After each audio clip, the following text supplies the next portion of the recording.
الحمد لله أرحم الراحمين. الحمد لله رب العالمين، وأشهد أن لا إله إلا الله وحده لا شريك له.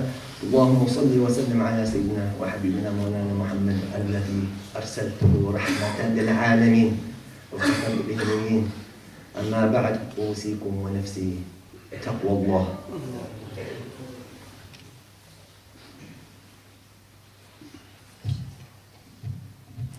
Most of you have probably heard this incident that happened in London in the middle of the week.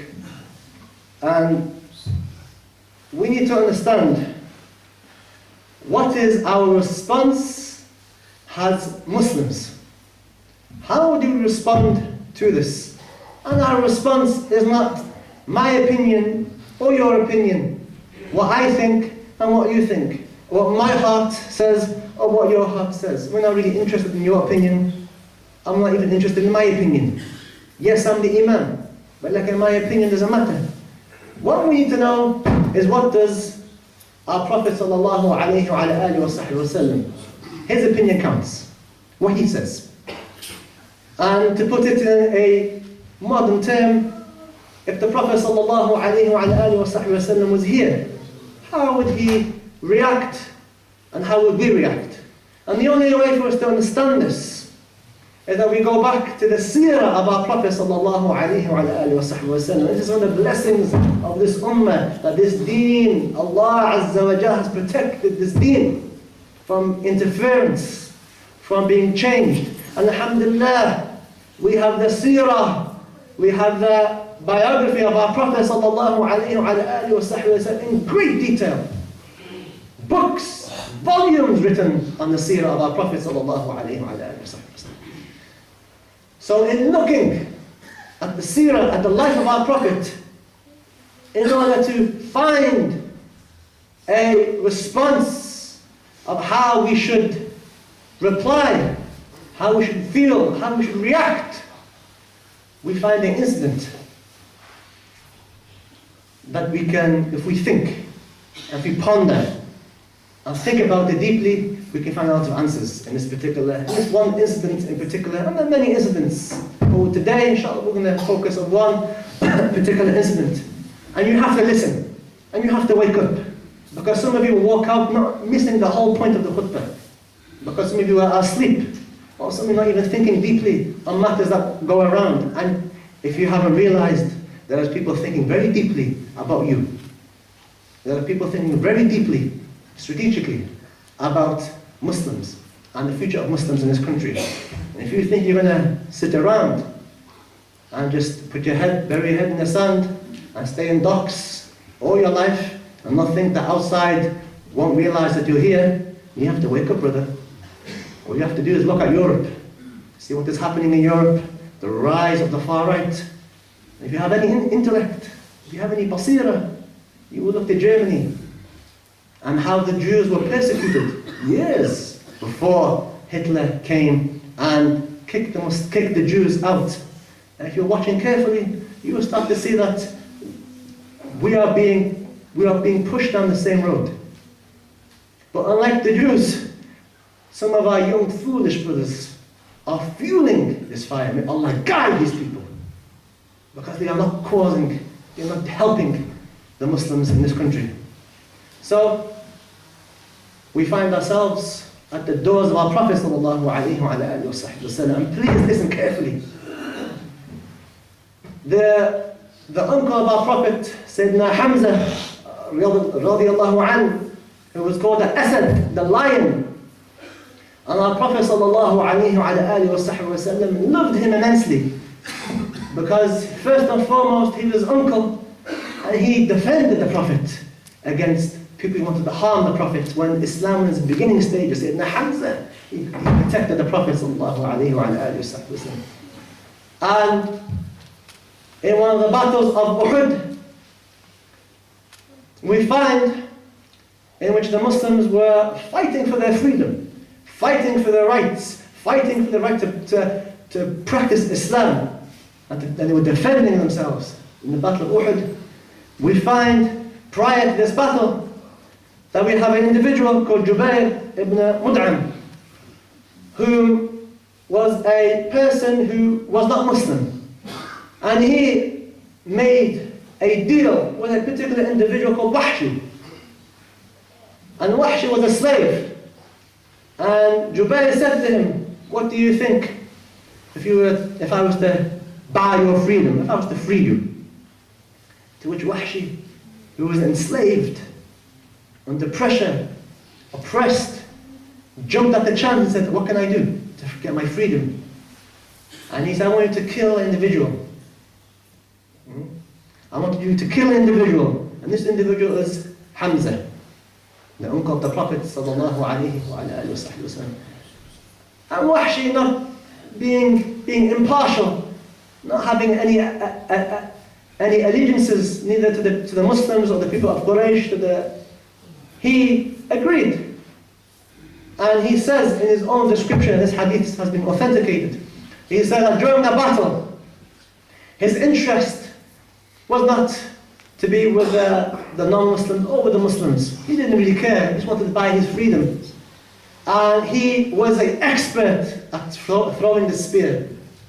He was expert at doing this. And he could kill from a distance. And he, in his own words, in his own description, he said during the battle he would watch. And he had an eye on Sayyidina Hamza. And he said Sayyidina Hamza fought unlike any other man he'd ever seen. And he was so scared of him that he hid behind the tree in case he was seen. And he waited for his chance, and in one direction Sayyidina Hamza fell into a hole, a ditch, and his armor became displaced, and an area of his body became visible. And Wahshi, due to being expert at throwing the spear, saw his mark and he threw. And rarely would he miss. And he hit Sayyidina Hamza. And he said in his own words, I gave him a death blow. And then in his amazement, he said he saw Sayyidina Hamza turn around and walk towards him. And he said, this is impossible for it to happen because people don't walk. And he said, if he didn't run away, he feared that he would catch him. This is a complete contrast to his previous experience. And then Sayyidina Hamza fell to the ground. We find now that Abu Sufyan, who was a person who hated the Muslims, after the battle, and this is something very important to understand in this issue, that the mutilation of bodies after them being killed, the mutilation of bodies, of dead bodies, was something that the Jahiliyyah Arabs, the Jahiliyyah Arabs, not talking about the Muslim, but when Islam came, beforehand, this was something that was kabir. To mutilate a body at the end of a battle, this was something that, the etiquettes, the adab, the akhlaq, the aada of the Arabs, this was not from the aada of the Arabs. But what happened? That you find Abu Sufyan, who was an enemy of Islam, hated the Muslims, hated Hamza, began mutilating the dead body of Sayyidina Hamza with his spear. And people looked at him, people from his own army looked at him with disgust and said, what is this? The leader of Quraysh doing this? What's wrong with you? To which then he realized, and he said, I made a mistake. He realized. From his own army. And then we find a sad incident in which we find Hind, who had lost her father and her brother and her uncle because of Sayyidina Hamza in the battle. And Hind was not a Muslim, and she hated the Muslims. And she made an oath that she would eat the liver of Sayyidina Hamza raw. When Wahshi came and told her, because she was interested in knowing what had happened, she went to the body and she mutilated the body. And I don't want to say because we have young people listening, but suffice to say that such was the mutilation that people were disgusted from amongst the enemies, the non-Muslims, the enemy from the other side. And she kept their promise and she ate the liver, or she took a bite out of it.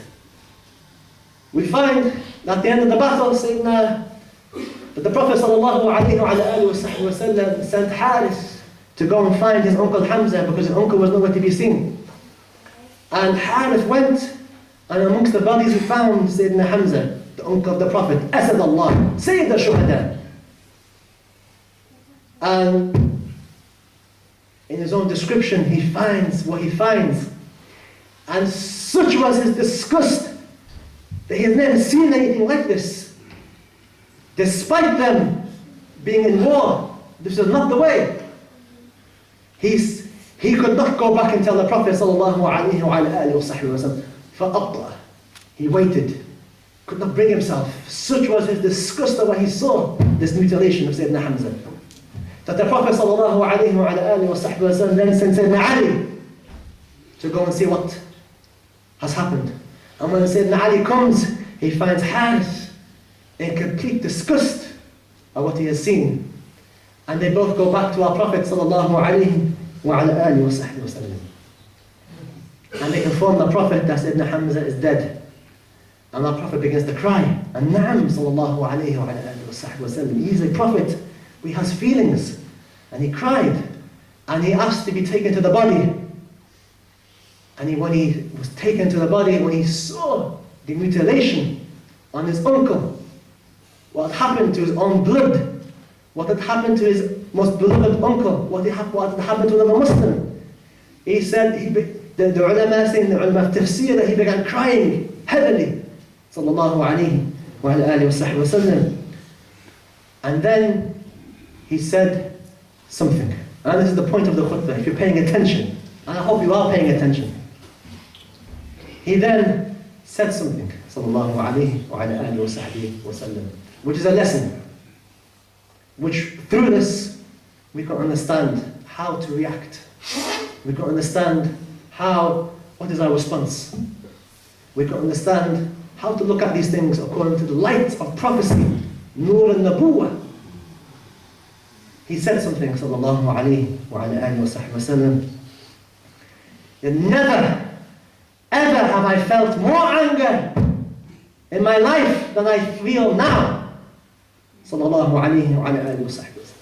And then he said, if Allah Azza wa Jal give me victory over these people who are having war, over these people who we are waging war for our right to worship Allah correctly, if Allah gives me victory over them, I am going to mutilate 30 of their dead.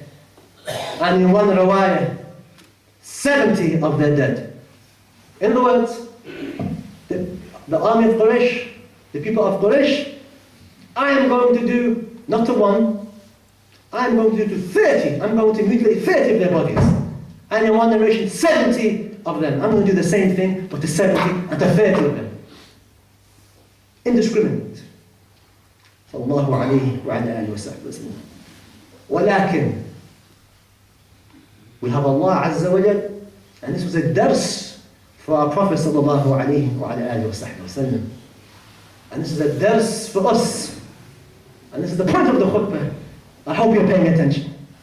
The verse came down in which Allah Azza wa Jal taught us and taught the Prophet and taught the Sahaba, and the Sahaba wanted to retaliate in such a way. The Muslims wanted to retaliate against this crime of their brothers being massacred. And it wasn't just Sayyidina Hamza that had been mutilated. Many of the Sahaba had been mutilated.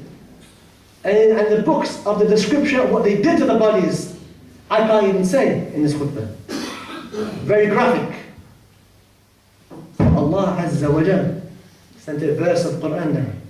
And this verse says, وَإِنْ عَاقِبْتُمْ فَعَاقِبُوا بِمِثْلِ مَا عُوقِبْتُمْ بِهِ وَلَئِنْ صَبَرْتُمْ لَهُوَ خَيْرٌ لِلصَّابِرِينَ.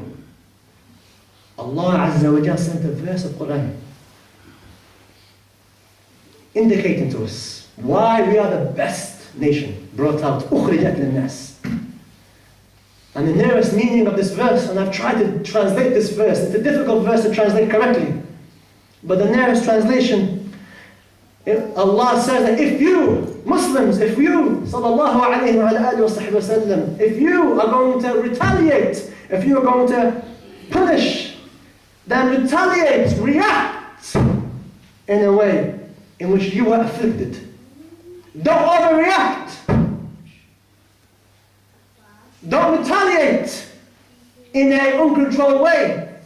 If you are going to retaliate, retaliate in that which you were afflicted with. And then Allah Azza wa Jalla does not just leave it there. Allah then opens a door of ma'rifah. Allah Azza wa Jalla then says, وَلَئِن صَبَرْتُمْ, if you had patience, لَهُوَ خَيْرٌ لِلصَّابِرِينَ, it is better for the ones who have patience. Yes, we know, sallallahu alayhi wa sallam, Allah knows the anger, Allah knows the hardship, Allah knows the upset nature of our Prophet. كَيْفَ وَلَا وَهُوَ حَبِيبُ اللَّهِ صَلَّى اللَّهُ عَلَيْهِ وَسَلَّمَ. He knew that Allah Azza wa Jalla is teaching us. We are not a people of emotion. We don't just react uncontrolled. We are people of Sharia wa haqiqah. We have laws. We have to react. We have to control. We have to have our emotions prophetic. And the Prophet sallallahu alayhi wa sallam did not carry out his threat of mutilating 70 or 30 bodies. In fact, he sallallahu alayhi wa sallam expressly forbade the mutilation of bodies. Of those, irrespective of their faith, he forbade this from happening. If you were going to retaliate, retaliate in a civilized way, like for like. Don't transgress. And we find وَأَعْجَبَ ذَلِكَ اللهم صل عليه وعلى آله, more greater than this. And I hope you're paying attention, that we find the perpetrators of this act. We find Wahshi, we call him Sayyidina Wahshi, we call him now. And we find Abu Sufyan, and we find Hind becoming Muslim.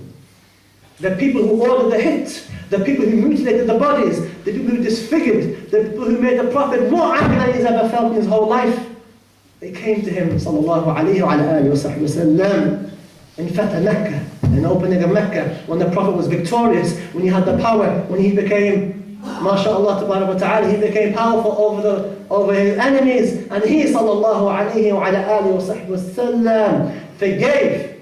He forgave. He accepted the Islam of Wahshi. He accepted the Islam of Hind. He accepted the Islam of Abu Sufyan, despite knowing what they did. Because to him, sallallahu alayhi wa sallam, it's not about retaliation. It's not about getting my revenge. It's about, it's about how do I save these arwah. So what's our point? In case people really don't understand what I'm trying to say. I know many of the young people know what I'm saying. But the point here is that we don't agree with foreign policy. We don't agree with the drone attacks that are happening in Yemen. We don't agree with innocent people, bystanders, women and children being massacred. We don't agree with this. And let me tell you something else, in case you really don't understand. Many people who aren't Muslim, don't agree with it either. In fact, if you look at the people who are trying to get this noticed, you find many non-Muslims are fighting for this cause. Don't forget that before the Iraq war, many of these people marched in the cold. They don't want to go. We don't want to go to march. Why? What for? We don't want to attack these people. There's no weapons of mass destruction. We have enough enemies, and they marched. And we don't agree what has happened, the slaying of innocent people, innocent Muslims. Just like the Prophet did not agree with the slaying of Sayyidina Hamza. That's the connection. We don't agree with that. Lakin, what we don't do is that we don't retaliate. Like what this retaliation we saw this week, where they go and just, I'm going to mutilate 20 of them or 30 of them, indiscriminate. Allah Azza wa Jalla did not allow our Prophet sallallahu alayhi wa sallam to carry out his promise to mutilate 30 or 70 bodies. No, this is not the way. So where do we get these young, foolish Khawarij? And these are Khawarij, there's no other way. These are Khawarij. They have no Sharia, they are inventing things, they're reading, they're listening to people, they're going on the internet, and this is why if you pay attention to the khutbahs, these khutbahs are all connected. We spoke about DIY Islam, and this is the example, this is the result of people who do Islam themselves, do it yourself Islam. And then we talk about a few weeks about fiqh, understanding this deen, and not interpreting this deen as you think. And this is what these people have done. So our retaliation, we don't retaliate. We don't go and kill people just because they're wearing a t-shirt. Just like the Prophet ﷺ, Allah forbade him from going to mutilate 30 or 70 people. Are you better than the Prophet ﷺ? If you have a better qudwa, or is shaitan, or your nafs, really your qudwa? This is a good question we have to ask ourselves. And then the final thing is that our Prophet ﷺ had patience. He did not retaliate. And then he took the upper hand and said, yes, we could do this. We could retaliate, but Allah does not want us to do this. Allah wants us to have patience. Allah wants us to bring these people, to save these people, to do da'wah to these people. And if we have patience, there are ways to demonstrate your anger. There are ways to express your unhappiness with the foreign policy. And you have a right, but there are ways. Stick to the Sharia of how to react. So our response, what's our response, inshallah, to make it more simpler? Our response is that they should, first and foremost, if you have any abuse, if anybody says anything to you, you should be vigilant. Report any incidents. People say something to you, any harm has happened to you, and particularly women. Be careful of your women. Do not let your women walk around at night, which it shouldn't be anyway. And that's dangerous. Be careful of your women and accompany your women and accompany your children, because we have sufaha. People who don't know anything will try and pick on our women. And if something happens, report it. Inshallah, the police many times have come and said, if there's anything at all, if anybody says anything to you, just tell us and report it, and we will take it seriously. And this is a ni'mah, if we think about it. And then our other response, and this ties into the khutbah in Arabic. For those who don't understand Arabic, the khutbah was about tawbah. What's the connection of tawbah? The connection of tawbah is that, why is foreign policy the way it is? Why are Muslims dying? Why are drone attacks happening? And we have to ask ourselves, what's going on here? And more importantly, who controls this? If you're superficial, then you're going to say some khalq, some adami, if you're superficial. But if you have a bit deeper understanding, Allah Azza wa Jal has put the Muslims in this particular situation, which then leads you. Why? Why has Allah allowed this to happen? Allah has allowed this to happen. What's going wrong? Why is Allah not happy with the Muslims? And when you think about it, how many people missed Fajr this morning? How many people are doing haram? How many people are involved in haram relationships? How many people are dealing in haram interactions? How many people are doing haram things day in and day out, or listening to backbiting, whether it's in the mosque, or outside, or on the gates, or in the office, or upstairs, or downstairs? How many people are doing ghibah? And this is why Allah Azza wa Jalla is angry. This is why Allah Azza wa Jalla has allowed these things to happen, has allowed the spilling of blood. And that's why Allah Azza wa Jalla has said in the Quran, that if you don't change, that Allah, inna Allah la yughayyir ma biqawmin. Allah does not change the state of a people. Allah is not going to change the foreign policy. Hatta yughayyiru ma bi'anfusihim. Until you and I, hatta yughayyiru, until you and I, we change ourselves. Until our wives are acting accordingly. Until our children are acting accordingly. Until we pray Fajr in Jama'ah, at home. When we wake up and we come to Jum'ah, and we don't sit at home. And we don't deal in drugs. And we don't steal, and we don't backbite, and we don't cheat, then the foreign policy, wallah, then the foreign policy will change. Because Allah Azza wa Jal, who has the quwwah, will change. But if you think you're going to go and just react like the Khawarij, and go and kill people like this, then we have problems. And finally, inshallah ta'ala, a big opportunity, wallah. This is a big opportunity. If you think that this is not an opportunity for us, then you're greatly mistaken. A sister, if you're not wearing the hijab, now's the time for you to wear the hijab. Brother, if you're not practicing, if you're not praying 5 times, now's the time. Now's the time for tamassuk bid-deen. Now's the time to attach yourself to Sayyid al-Mursaleen, Muhammad sallallahu alayhi wa alihi wa sallam. Now's the time to hold on to your deen. Because now people are asking, and alhamdulillah, many people, non-Muslims have said, we know the Muslims, this is not representative of the Muslims. We know you are not doing this. We know this, that these people are extremists, nothing to do with you. However, we need the Muslims now to get up and talk about Islam. We need people now not to be embarrassed at work and not to pray. And we need people now, sisters who may feel embarrassed wearing the hijab, put the hijab on, sister. Now be a mu'minah. We need people now to be happy that they're Muslim. Yeah? And if you're doing this, if you stand up and you say, yes, we're Muslim, and Allahu Akbar, one of the greatest things that we can do, however, when it's done in the haram way, it's a sin. When you stand up and you be counted for, that means people will respect you. But one of the biggest criticisms they're having right now, and I read, and I listen, and I read the newspapers, and I read what's going on, and I listen to what people are saying, and one of the biggest criticisms is that Muslims are silent. And we know why we're silent, because these people we're ashamed of what these people have done. Leave this alone. Stand up and talk. If you have the opportunity now, do the da'wah in your workplace, be the Muslim at your workplace. Don't keep silent and think that let's just ride the wave and let the days go by and hope they're going to forget about it. Because they're not going to forget about it. And when we start doing this, when we start talking about Islam, when we start doing da'wah, when we start explaining who the Prophet is and why this is not representative, when we start doing that, and these people, then we're going to stand by our sides.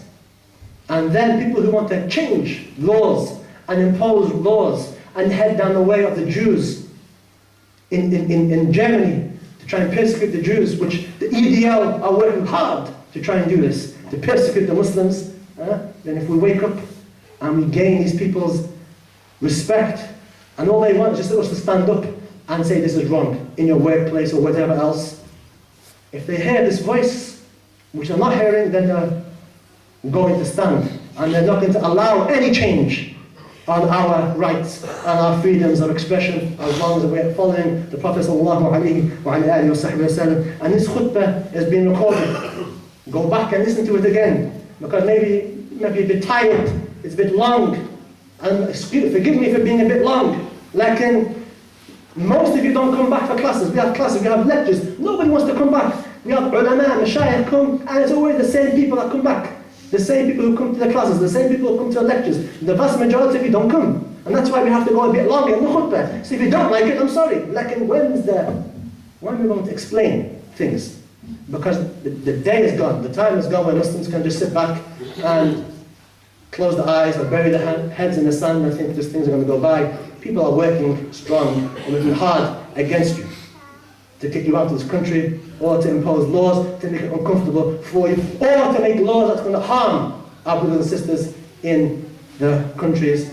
We ask Allah Azza wa Jalla, Allah gives us the hadi of our Prophet and Allah makes us retaliate in correct way. And there's people that have shak that what these two Khawarij did a few days ago, if you have shak that maybe that was right, you come and see me in private and I'll explain to you. If there's things you haven't understood in the khutbah, come and I'll explain to you, inshallah. You have no excuse. We don't want anybody leaving this mosque thinking that this act was correct somehow. ولا من قريب ولا من بعيد. اعلموا أنه لا ينفع للإنسان في هذا الزمان مثل هذه خصال. أصدق في سبيل وجهها واستغفر عنها من أطراف النهار.